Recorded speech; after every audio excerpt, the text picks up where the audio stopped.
welcome and let's start the class. In our last class, we started the general equation of second degree and proved that a general equation of second degree always represents either a pair of straight line or conic. The conic may be a parabola or a hyperbola or an ellipse, depending upon um, the whether this corresponding coefficients of x prime, y prime, and etc. These are zero or non-zero. But if we don't know previously the coefficient of x prime and y prime, then how can we conclude? Today we are going to discuss this problem that we are going to formulate some criteria under which we can say that if we analyze those criteria, then we can conclude about the nature of the conic. Today mainly the discussion, this first portion would be some methodological discussion, not the deductive discussion. Over here, if we consider this kind of general equation of second degree, then over here we need to remember the expressions of delta and d. These are the standard notations, the expressions of delta and d. Okay, already we know this well-known determinant a h g h b f g f c is standard determinant. If we expand it, it becomes in this way. Try to remember this expression, at least to try to remember the expression of this delta. And if we consider this first two rows and first two columns, then considering these four elements, we can determine the expression of this quantity capital D. Okay, so capital D becomes is equal to the determinant AHHP, and if we expand it, it would be AB minus H square. We have already proved that in the first chapter, we already proved that this determinant delta and this expression AB minus H square, these two quantities are invariant under translation and rotation. We already proved this result. Now, this delta is actually called the discriminant. This is a standard definition. Discriminant of this expression or equation number 1. Okay, so this delta is called the discriminant of this equation number 1. Why is it called discriminant? That I shall discuss later on, because the idea would be clear if we discuss the if we discuss the pair of straight line. Okay, so for the time being, let's try to remember the definitions, that this is called the discriminant of equation number 1. Is an invariant quantity under translation and rotation, and D is also an invariant quantity under translation and rotation. Okay, now this is a standard result. We shall prove this result in the chapter of pair of straight line. It says that if delta is equal to 0, then equation number 1 represents a pair of straight line, and along with that, if further d is not equal to 0, okay, um, d is not equal to 0, in that case these straight lines are intersecting straight line, and if d is equal to 0, in that case we can prove that the straight lines are parallel straight line or coincident straight line. We shall prove all these results in detail in the chapter of pair of straight lines. Okay, we shall prove all this result in detail in the chapter of pair of straight line. And this particularly when delta is equal to 0, this kind of pair of straight lines are actually called degenerate conic. So these are actually definitions. Okay, you don't you just try to remember these definitions. That's all. But if delta, this quantity, is not equal to 0, if delta is not equal to 0, in that case, we have different category of conics. Sometimes it may be an ellipse, it may be hyperbola, it may be parabola. And this kind of conics are called non-degenerate conic. If delta is not equal to 0, then this kind of conics are called non-degenerate conics. And some computational portion is there. We don't need all this computational part. Hmm. We just need the summary. So this is the summary. Over here, this is the summary about the pair of straight lines. If delta is equal to 0 and d is not equal to 0, then then the equation number 1 represent a pair of straight line, coincident pair of straight line, or intersecting, so not coincident, sorry, intersecting pair of straight line. And if d is equal to 0, the pair of straight line may be parallel or coincident. Okay, so we shall discuss them later in the chapter of pair of straight lines. But before that, in these three portions, try to remember that in these three portions, delta should be not equal to 0. It is not mentioned properly over here. So over here in these three portions, hmm, in these three criteria, delta should be not equal to 0. Try to remember this result. Delta should be not equal to 0. Okay. So please try to remember, though it is not specifically mentioned over here. Hmm. So delta should be not equal to 0. And over here we can prove that if d becomes is equal to 0, then we get a parabola. If d is greater than 0, then we get an ellipse. Okay. And thirdly, if d is less than 0, then we get a hyperbola. This much you try to remember. Okay. So there are many other results. You don't need to remember all these results. Try to remember this result for the time being, at least. Try to remember this result, that if d is equal to 0, we get a parabola. Okay. Then if d is greater than 0, we get an ellipse. And then if d is less than 0, we get a hyperbola. This much you need to remember. And there is one more condition, the condition of rectangular hyperbola. Hmm. It says that if a plus b is equal to 0, that means coefficient of x square and coefficient of y square, the sum, if the sum becomes is equal to 0, in that case we get a rectangular hyperbola. But for the time being, please try to remember this result. If d is less than 0, if d is less than 0, then we get a hyperbola. Okay. And the summary is provided over here. Try to remember this kind of results, that if d is greater than 0, then you get an ellipse. You may get this kind of result where if delta is greater than 0, then this expression might be is equal to -1, and that is not actually possible for any real value of x and y. That's why we call them an imaginary ellipse. Okay, you may encounter this kind of expressions. If d is less than 0, then we get hyperbola. Hmm. Depending on this, this may be +1 or -1.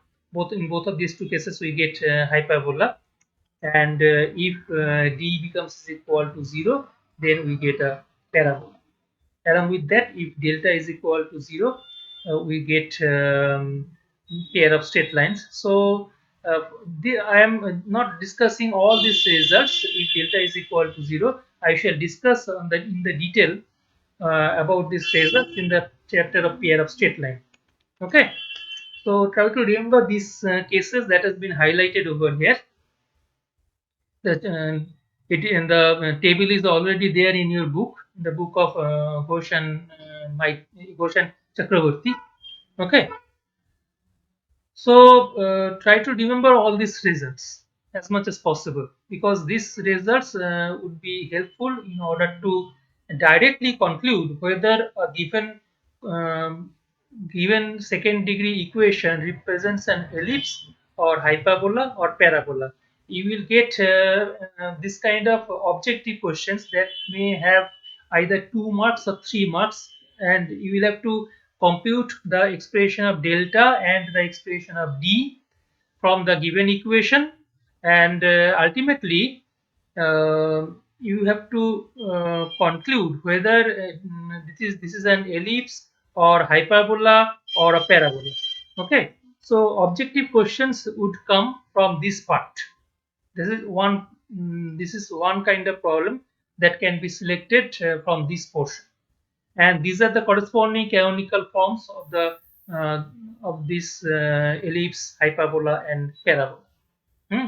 Ultimately, by translation and rotation, you will have to finally convert the given expression into the canonical form. And how do you convert it? I shall discuss all of them, but it would take some time, because before that I want to discuss the chapter of pair of straight line. Otherwise, you would face some problem regarding your knowledge. Okay. So hopefully after this lecture, in the next lecture, I shall discuss the pair of straight line, and I shall first complete the entire chapter of pair of straight line, and then again come back to the this chapter, that is the general equation of second degree. Okay. Now uh, we are going to prove a standard result, and that we are going to define a standard conic that is called the central conic. Okay, but what is central conic? The conic which has a center. Now the question is that what is center? Okay, generally we define central conic is a conic which has a center.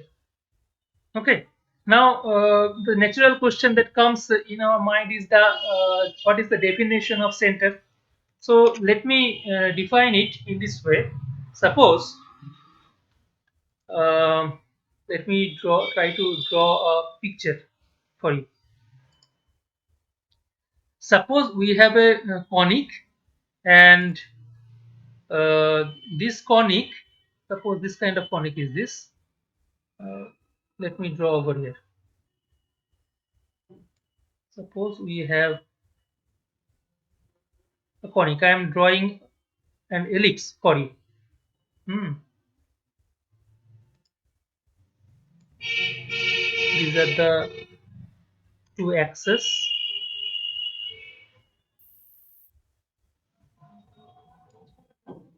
This is major axis, and previous one is the minor axis. Hmm.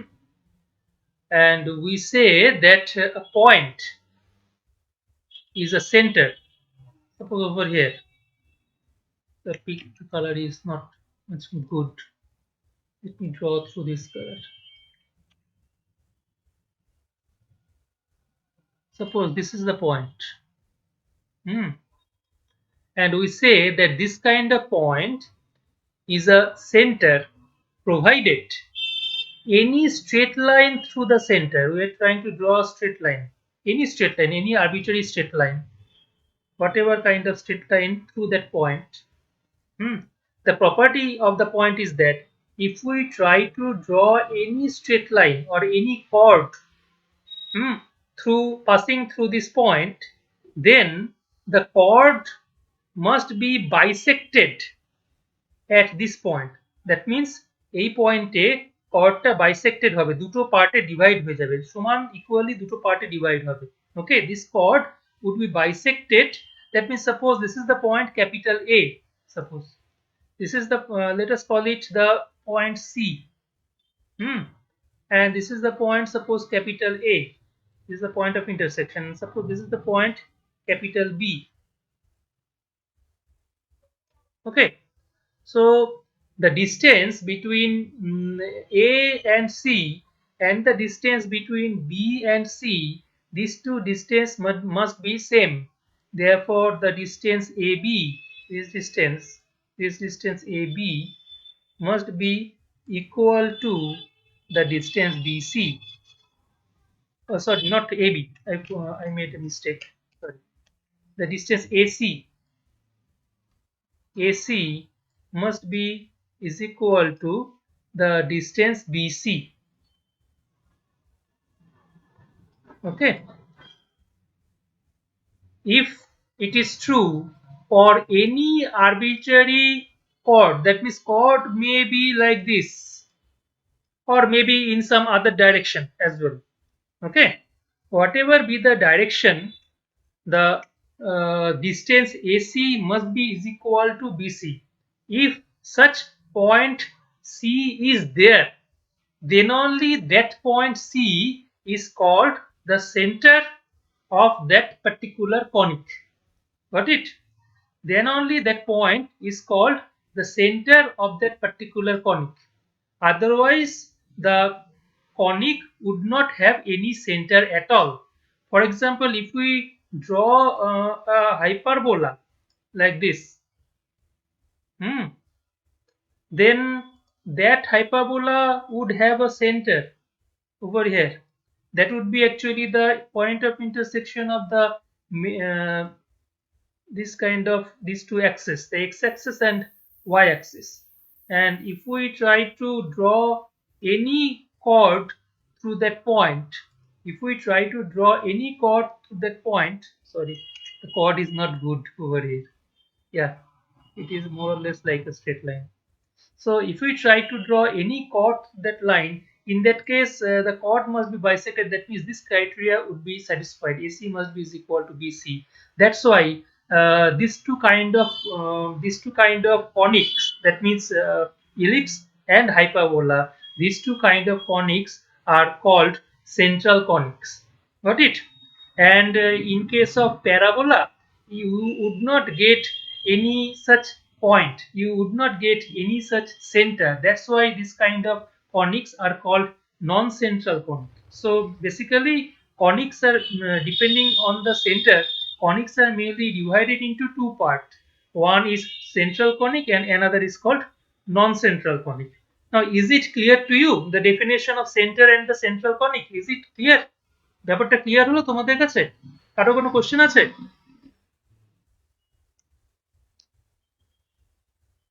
Hello,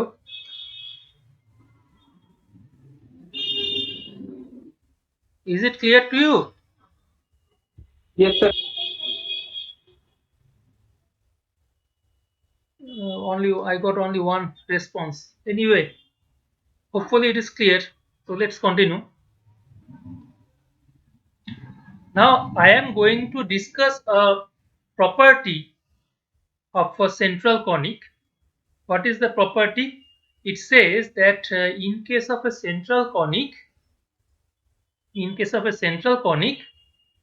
uh, if suppose this is the equation of central conic, okay, in that case, if this equation represents a central conic having center at the origin, okay, having center at the origin, that means at the point 0 0.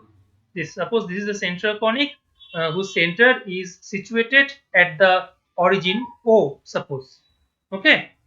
Then we are going to prove that the equation of that conic would not contain the first degree term. That means in the coefficient of x and the coefficient of y must be equal to 0. Again I am saying that the coefficient of x and the coefficient of y must be is equal to 0. Okay. We are going to show that if this equation represents a central conic where the center of the conic is situated at the origin, then that equation must not contain any first degree term. That means we shall show that g is equal to 0 and f is equal to 0. How to prove this result? Let us first suppose that uh, say this is the point, this is one point. Okay, let us first suppose that this is the point P as it is mentioned over here, and let's suppose P becomes has the coordinate x1 y1, and the opposite point, this kind of point, suppose this is our P prime or P dash. Now 0 0 is the origin, so if this is x1 y1, just opposite point would have this kind of coordinate minus x1 minus y1. Got it? Okay, so over here, if P, this point P has the coordinates x1 y1, then P prime must have the opposite kind of coordinate, that means minus x1 minus y1 would be there. And P and P prime, both of these 2 points lie on the conic. This is the conic. Okay, therefore these 2 points must satisfy the equation of this conic. Got it? And therefore I am putting the coefficient this coordinates x1 y1 in this equation, and then we will get this result. I am putting x1 y1 in place of x and y, and again I am putting minus x1 minus y1 in this equation. Then we shall have this kind of expression. You see, minus x1 square would be is equal to plus x1 square. Similarly, minus y1 square would be is equal to plus y1 square, minus x1 minus y1. So both of these minus would construct a positive sign. However, over here, minus twice gx minus twice fy would be there. Okay, now if we subtract the second equation from the first equation, then these first 3 terms would get cancelled. They will cancel each other. Similarly, these constant terms will cancel each other. Only the contribution of fourth and fifth term would be there.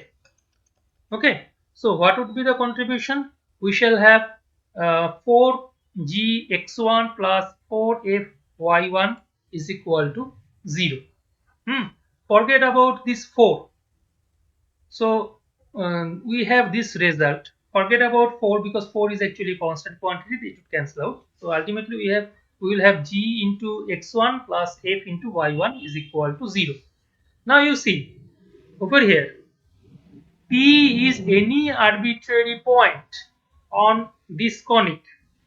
So we can say that this result would be satisfied for all choice of the point P, and all choice of the point P means this equation should be satisfied for all values of x1 and all values of y1. Got it?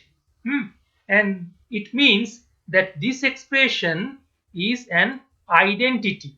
Okay, so it means that this expression is an identity. That means the coefficient of x1 and coefficient of y1 on both of these 2 sides. Both of these 2 sides means on the right hand side there is no coefficient of x1 and no coefficient of y1 is there.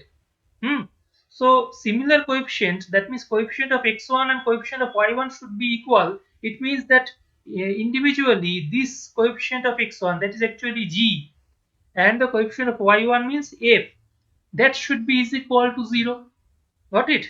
That's why we can say that g is equal to 0 and f is equal to 0. Got it? So this is one result.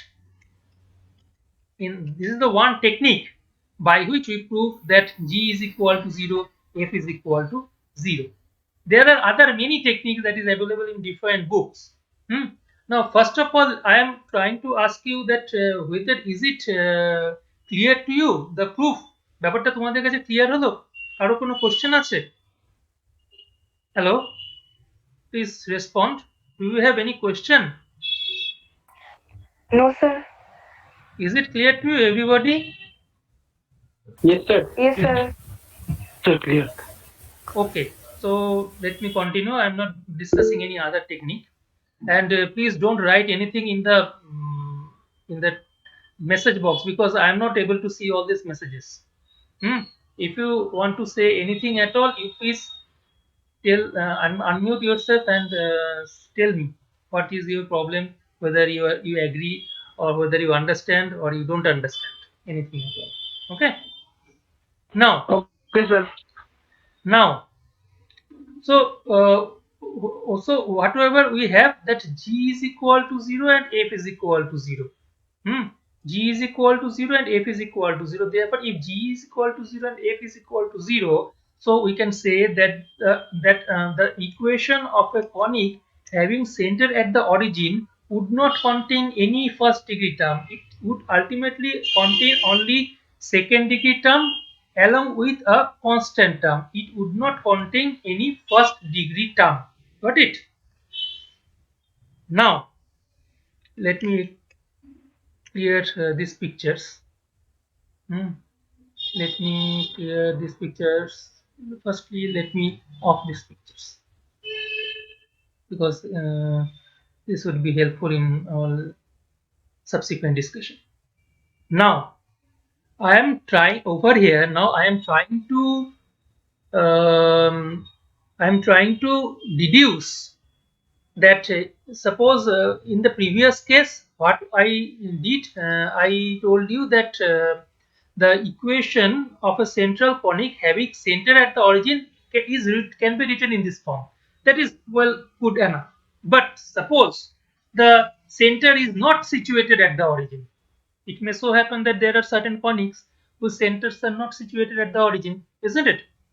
Then how can we compute the coordinates of the center? That technique I am going to discuss right now. Okay, so the previous result was fine. The previous result says that if the center is situated at the origin, then the conic would look like this. Okay, but with the help of this result, we are going to deduce the coordinates of the center where the center is not situated at the origin. Okay, if the center is not situated, then how to proceed? Let's try to deduce that result. And let me delete this picture. Hmm. I need the help of this picture. Suppose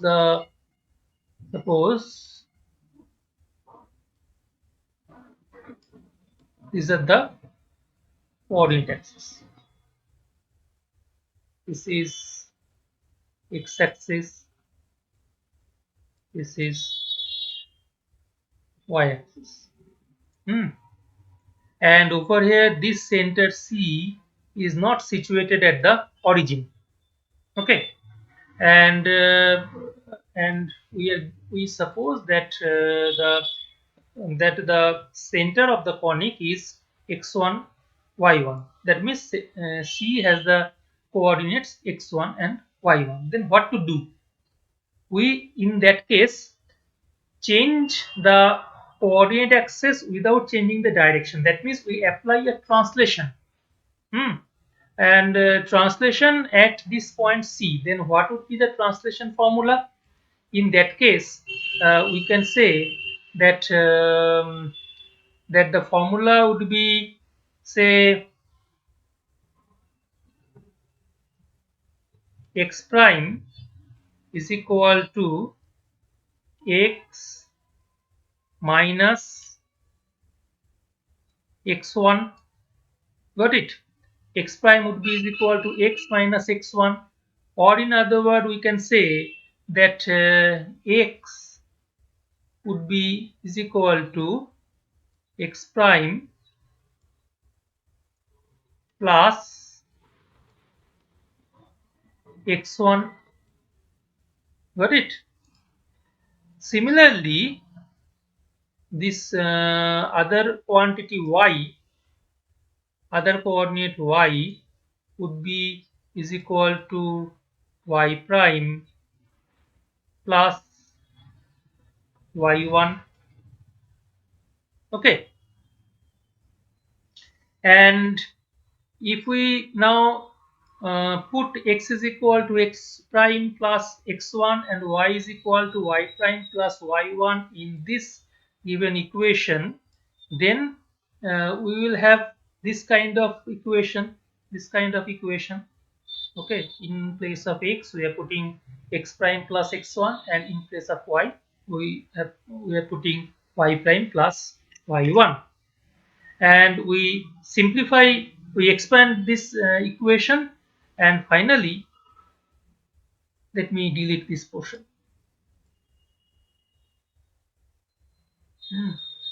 And let me now show you.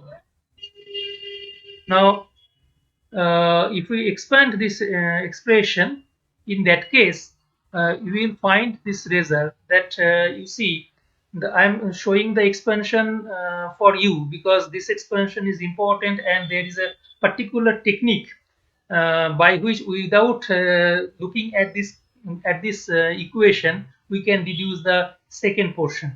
Let me show you the expansion for you. Okay, over here it is given that we have this kind of result: a, magnify it for a little bit, a into x prime plus x1 whole square plus twice h into x prime plus x1, then y prime plus y1 plus b into y prime plus y1 whole square plus twice g, I'm writing in the next line, plus twice g into x prime plus x1 plus twice f into y prime plus y1 plus c is equal to 0. This is the expression. Now you see, if you expand it, what will you get? If you expand this first term, you will get the result that a into x prime square plus twice x prime into x1 plus x1 square plus twice h, just multiply them, then you will get x prime into y1, sorry, x prime y prime first, plus x prime y1 plus x1 into y prime plus x1 y1. So in the next line, let me show you, plus b into y prime square plus twice y prime into y1 plus y1 square plus twice g into x prime plus x1 plus twice f into y prime plus prime plus y1 plus c is equal to 0. Now I am trying to collect all the x prime square, x prime y prime and y prime square. How can we collect it? You see, from the first part, first this terms, we can have the result, that is a into x prime square plus twice h x prime y prime plus b into y prime square. Okay, plus now you see, I am trying to compute the coefficient of x prime. Let's try to compute the coefficient of x prime. What would be the coefficient of x prime? From this term, we will have 2 into x1 multiplied by a. Okay, 2 twice a x1. Now, from this part, x prime means twice h into y1 would come twice h into y1. Okay, the coefficient of x prime. And there would not be any coefficient from this term. Coefficient of x prime would come from this term, so twice g would come, plus twice g. Similarly, now we try to compute the coefficient of y prime. Now coefficient of y prime is there over here, so what would be the coefficient? Twice h into x1. So twice h x1 should be there, plus coefficient of y prime means it would come from this term, twice b into y1. Twice b into y1 would be the coefficient of y prime. Twice b y1. Okay, and one more y prime should come from this term, twice f into y prime. So these are the coefficient of y prime. Got it? Now the remaining portion. The remaining portion, you see, what is the remaining portion? This is the remaining portion. A into x1 square. A into x1 square. Then this is the remaining part, twice h x1 y1. So plus twice h x1 y1 plus this is the remaining part, b y1 square, b y1 square. Next remaining portion is this one, then this one, and this constant c. So what we will have? Plus twice g x1 plus twice f y1 plus this constant c is equal to 0. So this is the expression we have, and over here we can take this common, the quantity 2. Then what we have? We actually have this type of results. Similarly, you can take this 2 common, so we have this. Okay, sir নিচে একটা 2FY1 হবে 2 fy1, last right, right, right, twice fy1. FY1 Thank you, twice f, but type to be. Thank you. Okay, so what is the observation? Observation is that without looking at this expression, because in exam hall, at least if you get this kind of good technique, your computation might be a bit easier. Over here, this is the term.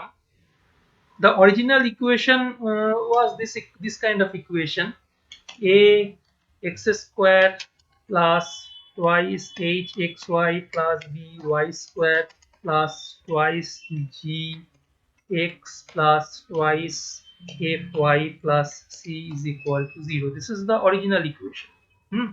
Now this is the purely second degree term.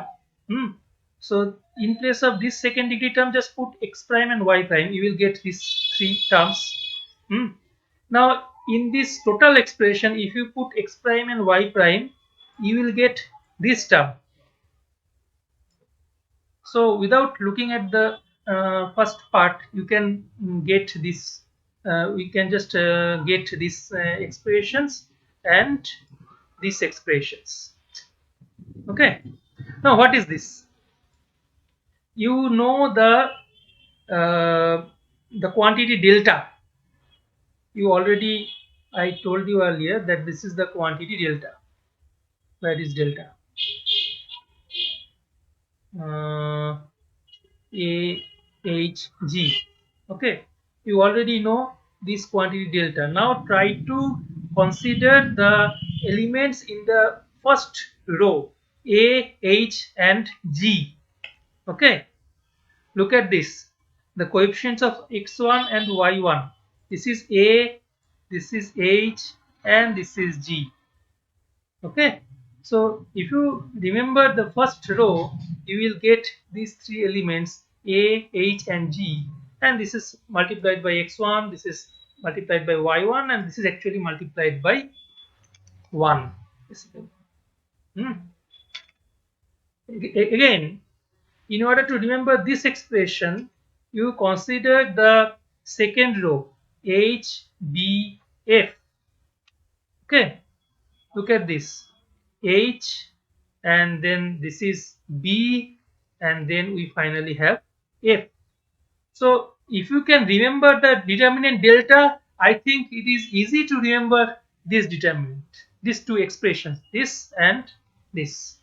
Okay, so in this way, in exam at least, I suggest that from this expression you directly deduce this expression. You don't need to deduce this intermediate line, because that would save at least 1 or 2 minutes in each and every question. And if you are able to save in this way, hopefully at the end of your paper you will find 15 more minutes by which you will be able to answer one more question. That is my advice always to you. Okay, so in this way we ultimately get this deduction. Where is this? Okay, so this kind of deduction. Got it? Now, now look at this picture. This is actually over here. This expression. This is actually the x prime axis, and this is actually the y prime axis. Hmm. Now, with respect to x prime axis and y prime axis, the entire expression over here in this equation, in the entire expression is represented in terms of x prime and y prime. X prime square is there, x prime y prime is there, y prime square is there, then x prime related term, y prime related term, and this is actually the constant term. Hmm. So everything is there written in terms of x prime and y prime. Okay, and over here in this picture it is obvious that the center C must be the origin with respect to this new coordinate axis x prime and y prime. Got it? The center C is actually the origin with respect to this new coordinates x prime and y prime, and therefore as per the previous deduction what we had in the previous deduction, it says that if in certain coordinate system the origin is situated at the center, in that case with respect to that coordinate system, of course the the coefficient of x prime and the coefficient of y prime must be is equal to 0, isn't it? And therefore these two expressions, the coefficient of x prime and y prime, must be individually 0. So we equate them with 0, and we ultimately get two equations involving two unknown quantities x1 and y1. Okay, we get two equations ax1 plus hy1 plus g is equal to 0. This is first equation, and this is the second equation h x1 plus b y1 plus f is equal to 0. So we got two equations involving two unknown quantities. Now, if the determinant of the coefficient matrix is not equal to 0, that means if AB minus H square is not equal to 0, then we can solve this result by the help of Cramer's rule, and we ultimately get this expression of x1 and y1. So in this way, we can compute the coordinates of the center x1 and y1. Got it? So this would be the coordinates of the center C of the given equation, where of course AB minus H square must be not equal to 0. Now you may ask me, if suppose AB minus H square is equal to 0, then what to do? How to compute the center? You see, if AB minus H square becomes is equal to 0, in that case, we shall have D is equal to 0. D is actually the expression of AB minus H square. I told you earlier that D is the expression of AB minus H square. Okay. So, if D is equal to 0, D is equal to 0 means, D is equal to 0 means we would have a parabola. Okay, so D is equal to 0 means we have a parabola, and parabola is not a central conic. Actually, what is it? The parabola is not a central conic. What is this? In case of parabola, we can say that from this equation, it is clear that in case of parabola, we can say that the center is situated at infinity, because if this denominator becomes is equal to 0, then both of them would be is equal to infinity. Both of these two coordinates would be is equal to infinity. So we can say that in case of parabola, that if AB minus H square is equal to 0, then the center is at infinity. Got it? Now, one more question may come in your mind, that suppose along with this AB minus H square, okay, along with this denominator, suppose the numerator becomes is equal to 0. This expression and this expression, both of these two expressions, suppose become equal to 0. It may happen that HF minus BG becomes is equal to 0, HG minus AF becomes is equal to 0, and AB minus H square becomes is equal to 0. So let us now try to investigate this case. Over here, AB minus H square is equal to 0. What does it mean? Let us try to investigate this case. Over here, you see AB minus H square is equal to 0. It means that AB is equal to H square. Then what we have, this can be written in this way, that A by H is equal to H by B. Okay, this can be written in this way, A by H is equal to H by B. Fine. Along with that, suppose this expression, this numerator HF minus BG, okay, this numerator HF minus BG becomes is equal to 0. So if HF minus BG becomes is equal to 0, then what we get, then we can say that if HF minus BG becomes is equal to 0, then we can say that H by B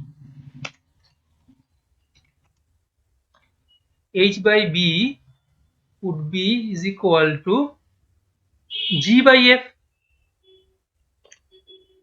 If I make any mistake in computation, please tell me. Okay. HF H by B becomes is equal to G by B, and further, if suppose Hg minus A becomes is equal to 0, or Gh minus A, whatever you call Hg minus A F. Sir, it will be G by F. Huh? G by F, sir. Second line, HF minus BG.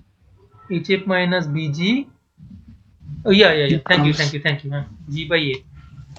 Thank you. G by F. Is it okay now? So if HG Yeah, minus A becomes is equal to 0, in that case what we shall have? We shall have G by F. G by F, that should be is equal to A by H. Is it okay? yeah. Okay. Okay, fine.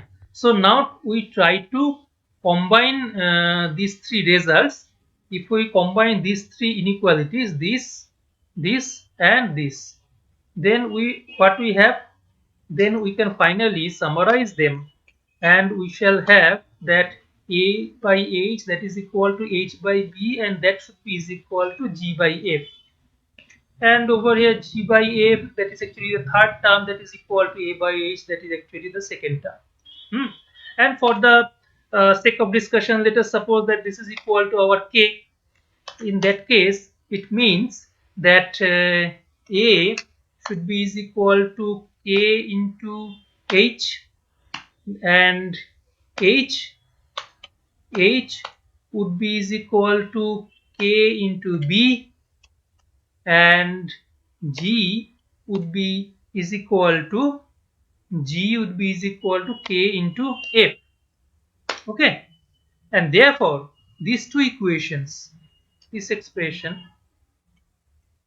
is equal to 0 was the first equation, and if we put these results, A is equal to KH, H is equal to KB, G is equal to KF, then it would be K into this second expression. Now is it clear to you? In place of A, I am putting K into H. In place of H, I am putting K into B, and in place of this G, I am putting K into F. Got it? So in general, K is not equal to Yes, sir. 0. In general, K is not equal to 0. Then what we have? We actually got the second equation. Got it? We actually got the second equation. That means from the first equation, from the first equation, we again compute the second equation. That means these two equations are now not independent of each other. That means from one equation we deduce the second equation. That means second equation is dependent on the first equation, or first equation is dependent on the second equation. Both of these are actually the same equations, different forms of the same equations. Got it? Therefore, over here we effectively have only one equation, not two equations. Apparently that they look that we actually have two equations involving two unknown quantities x1 and y1. But if suppose if these three conditions are satisfied, that means ab minus a square becomes is equal to 0, hf minus bg is equal to 0, and hg minus a becomes is equal to 0. In that case, we actually have this equation or this equation, both of these two are same equations. And in linear algebra, you will later on, probably you have not gone through this type of results. In linear algebra, you will find that in these cases, when the number of equations becomes less than the number of unknown quantities, in that case we have an infinite number of solutions. That means infinite number of solutions. Like for example, you see, let's consider this kind of example. Suppose a is equal to 2, 2 into x1, 8 suppose is equal to 3, 3 into y1 plus suppose g is equal to 4. Okay. Suppose we have only one equation. A is equal to 2 x1 3 y1 plus 4 is equal to 0. Suppose we have only one equation.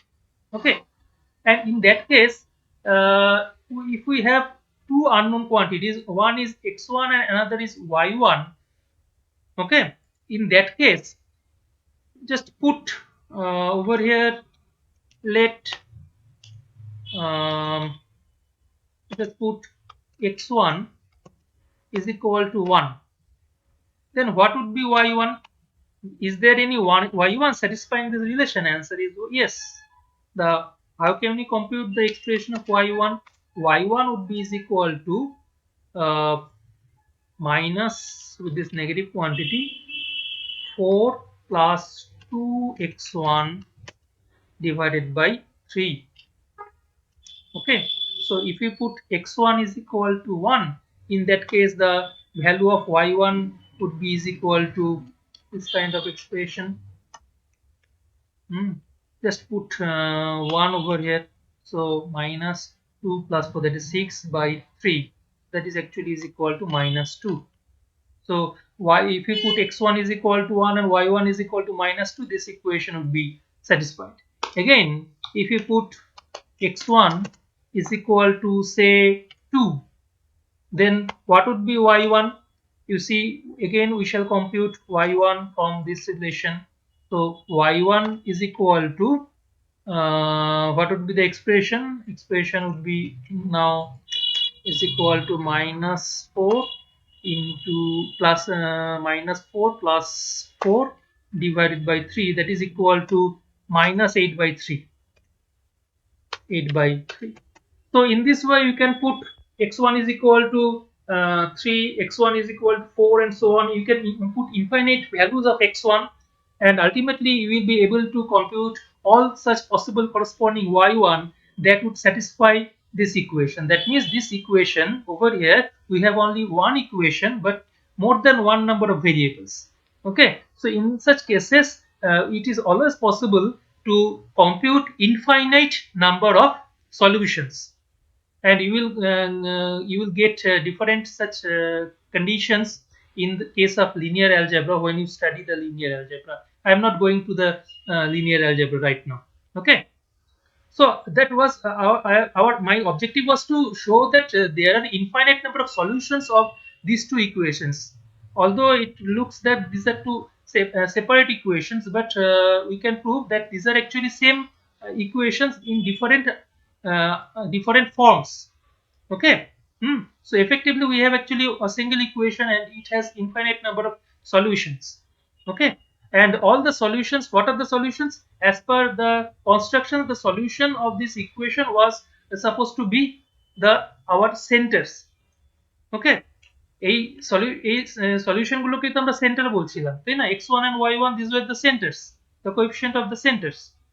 So how many such centers are there? Whenever along with ab minus a square, these numerators, these two numerator quantity becomes is equal to 0, then we shall have infinite number of centers. Okay, so the total summary is written over here. Over here, ab minus h square. This ab minus h square. This is actually, this would be the cofactor of the term c. This term c. ab minus h square would be the cofactor of the term c. So if you consider the matrix theory, the cofactors are actually designated by capital letters. So the cofactor of c would be designated by this capital letter c, not by d. d দিয়েও express করতে পারো, but in general in matrix theory the cofactor is designated by c. In our case we designate it by d. Anyway, so you can write it in terms of capital C. And what is this hf minus bg? You can observe that hf minus bg, this expression hf minus bg would be the cofactor of the quantity g. That's why this expression is written by capital G. Got it? Similarly, this expression hg minus af, this would be the cofactor of the term f, and that's why this expression is written as f. Okay, so you can write the coordinates of the center in this way: g by c comma f by c. This is easy to remember. Hmm. This is easy to remember. Anyway, and over here we can say that if d, so we summarize the total result, we can say that if d is equal to 0, hmm, if d is equal to 0 and g and f are not equal to 0, then we do not have any center. That is actually the center is situated at infinity. But if along with d is equal to 0, f and g becomes is equal to 0, then as per the technique that I demonstrated over here, it would have infinite number of centers. Theoretically infinite number of centers, but practically we do not have any such conic having infinite number of centers. So these are actually definitions that why infinite, because we say we ultimately obtain infinite solutions to this kind of single equation. In that sense, we say infinite number of centers. In future, one may invent some conic having infinite number of centers. Okay, so we are keeping that one open for our for any kind of future discussion.